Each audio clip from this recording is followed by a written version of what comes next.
Hi hello എൻ്റെ day in my ലൈഫിലേക്ക് എല്ലാവർക്കും സ്വാഗതം. അപ്പം ഞാൻ രാവിലെ എഴുന്നേറ്റാൽ കുഞ്ഞിനെ അമ്മേൻ്റെ കയ്യിലാട്ടോ കൊടുക്കുന്നത്. എന്നാലേ എനിക്ക് പല്ല് തേക്കാനും ഫുഡ് കഴിക്കാനൊക്കെ പറ്റുള്ളൂ. രാവിലെ ബ്രേക്ക്ഫാസ്റ്റിന് പൂരിയും മസാലക്കറിയും പിന്നെ കട്ടൻ ചായ കേട്ടോ കഴിച്ചേ. അപ്പം വാപ്പ നേരത്തെ എഴുന്നേറ്റുകൊണ്ട് പിന്നെയും ഉറങ്ങിട്ടോ, കുറച്ച് നേരം പിന്നെയും ഉറങ്ങി. എന്നാൽ ആ സമയത്ത് എനിക്ക് പിന്നെ കുറച്ച് ഉള്ളതൊക്കെ ചെയ്യാൻ പറ്റുള്ളൂ. അപ്പം അലക്കും അങ്ങനത്തെ കാര്യങ്ങളൊക്കെ ആ സമയത്താട്ടോ ഞാൻ ചെയ്യുന്നത്. അപ്പോൾ അത് കഴിഞ്ഞ് അവൾ എഴുന്നേറ്റ് കേട്ടോ. അവൾ എഴുന്നേറ്റ് കഴിഞ്ഞാൽ പിന്നെ അവളെ നോക്കാൻ തന്നെ ഒരു പണിയാണ്.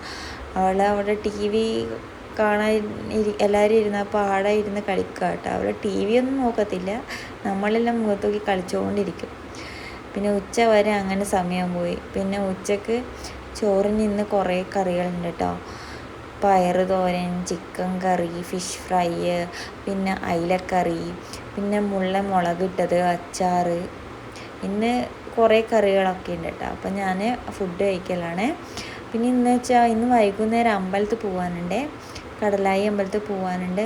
മീൻ കഴിച്ചിട്ട് അപ്പം കുളിച്ച് ശുദ്ധിയായിട്ട് വേണം കേട്ടോ വൈകുന്നേരം അമ്പലത്തിൽ പോകാൻ. അപ്പോൾ കടലായി അമ്പലം അടുത്ത് തന്നെയാണ് കേട്ടോ.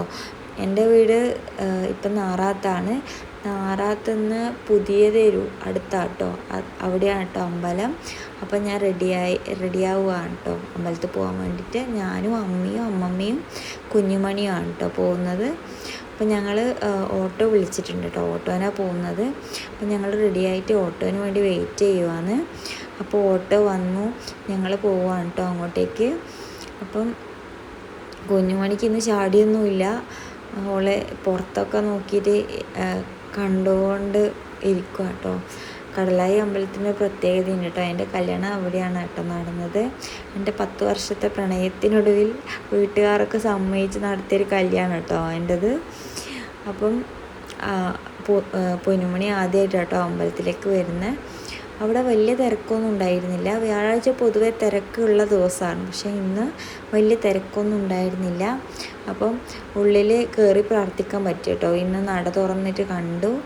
അപ്പം കുറച്ച് വഴിപാടൊക്കെ ഉണ്ടായിരുന്നു കേട്ടോ, അതൊക്കെ ചെയ്തു. ഞങ്ങൾ വേഗം ഇറങ്ങി കേട്ടോ. അമ്മമ്മയുള്ളത് കൊണ്ട് അത്ര ലേറ്റാക്കിയില്ല, വേഗം ഇറങ്ങിയിട്ട് ഞങ്ങൾ വീട്ടിലേക്ക് ഓട്ടോ തന്നെയാണ് കേട്ടോ വന്നത്.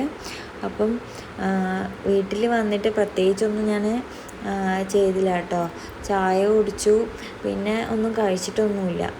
പിന്നെ നല്ല ക്ഷീണം പിടിച്ചു കേട്ടോ. ഇവിടെ അങ്ങനെ ഇപ്പോൾ പോകാത്തതുകൊണ്ട് വേഗം ടയേർഡായി പോന്നു. അപ്പം ഇനി ബാക്കി വിശേഷങ്ങൾ അടുത്ത വീഡിയോയിൽ കാണാം കേട്ടോ. എല്ലാവർക്കും ബൈ കേട്ടോ.